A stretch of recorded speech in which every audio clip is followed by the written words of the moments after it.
going on, Jeromes? It's a Monday. It is what it is. Time for some Q&A. Thank you, everyone who submitted questions. Again, we'll get better at doing the Q&A video, as I promise.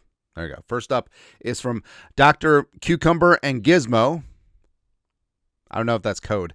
How do we get off to a faster start? I don't like how we're trying to play catch-up all game. Where, I don't know, like, injury is obviously a factor, but it just seems like Kevin O'Connell is trying to coddle J.J. McCarthy too much.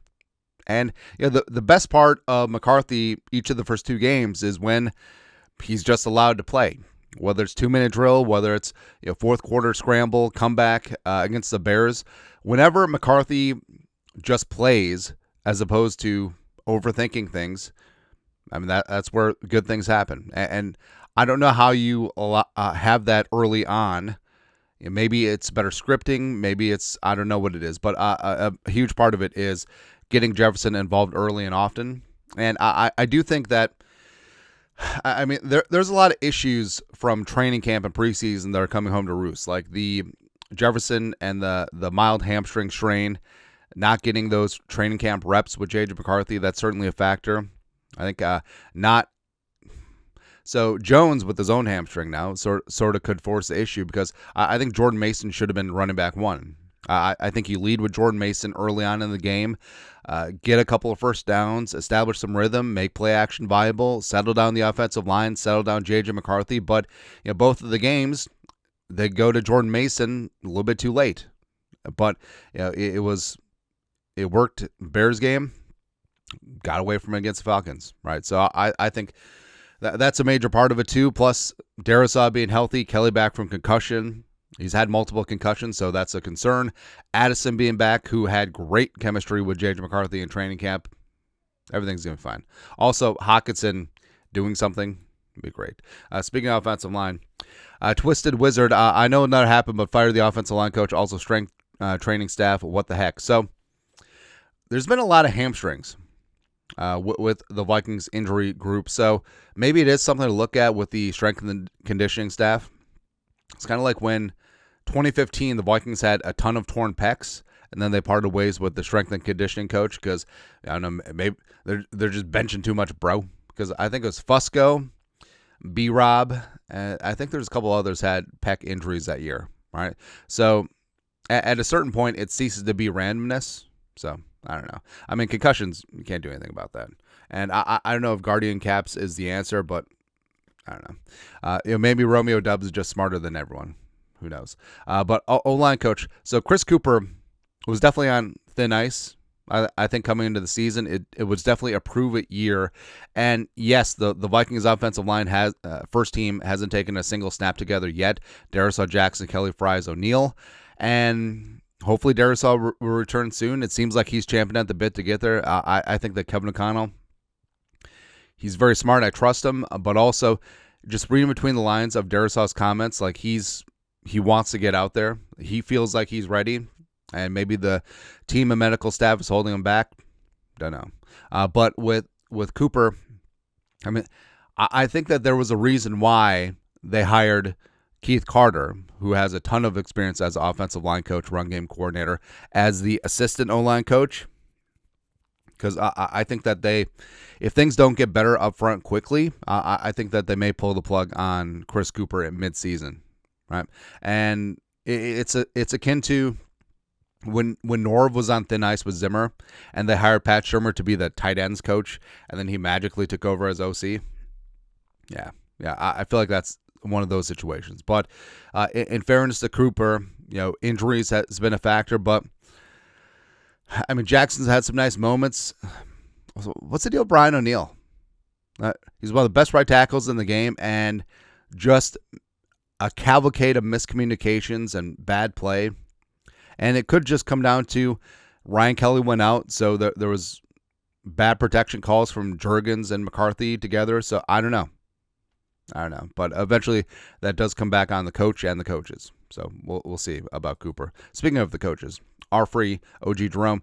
Is it time for Kevin O'Connell to take off the kid gloves with JJ in the playbook? The offense looks nothing like last year. Should Kevin O'Connell open up more and run something similar to last year? I think the Vikings, like we said, I think McCarthy looks great when he's just playing as opposed to, I don't know. Like, the offensive line isn't doing him any favors, and Kevin O'Connell is not doing him any favors as well. So it's, calling these long developing 5 and 7 step drops when the protection is not there, as opposed to just getting the ball out quick. And a lot of people have talked about it, especially in the comments. Like, when's the last time the Vikings ran a slant? I know maybe that's against philosophy, but seriously, 3rd and 3. When's the last time the Vikings ran a slant to pick up a first down? It's hard to remember during the Kevin O'Connell regime, but there's just been a whole bunch of things going on with O'Connell where you get into run, pass, punt, run, pass, punt. Let the kid throw it on early downs, right? Because when you're facing 3rd and 7, 3rd and 9 over and over and over again, 4 of 11 on 3rd down Sunday night. You start out 0 and 8 on 3rd down against Chicago. Like, you can complain all you want. It's like, hey, we don't have enough offensive plays, but that's what happens when you constantly go 3 and out. The Vikings haven't cracked 50 offensive plays in either game, which is shocking. Getting Jordan Mason going early, getting the offensive line some confidence, you wearing down the front 7 a little bit so that there's a little bit less starch in their shirt later in the game for a pass rush. I mean, there's a lot of things. Also, just manufacturing looks for Justin Jefferson. I don't know. Like, honestly, it feels like Kevin O'Connell has not been doing McCarthy any favors. Yeah. Also, a part of this, Oak, is this a perfect example why preseason snaps for someone like McCarthy would have been beneficial? In hindsight, yes. Right.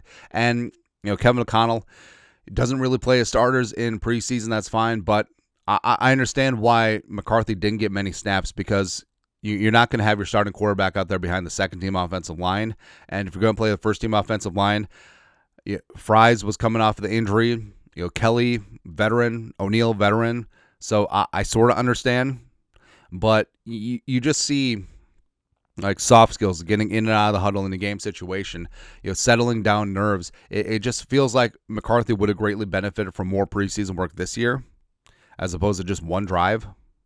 So, obviously that's hindsight, like we said, in Monday morning quarterback for Kevin O'Connell. But it just seems like he is the quarterback whisperer, but hasn't been great so far. And you can blame injuries. You can blame the standard growing pains of first-year starting quarterback. A lot of things going on. Also, could you imagine the discourse if the Vikings didn't have that fourth quarter against the Bears? Do you think JJ was a bit hungover from a big win and having a baby? If so, I get it. On to the next week.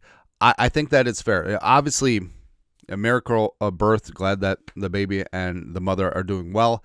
And you're not going to criticize him for, well, he missed practice. Well, it just sort of is what it is. Like, sometimes life happens. And with a first-year starting quarterback in a second game, home opener, missing a practice, like, yes, that could certainly impact things, right? And again, we're not saying that he should have missed his birth of his kid to go to practice. Talk about practice, right? But it happens. Plus, short week.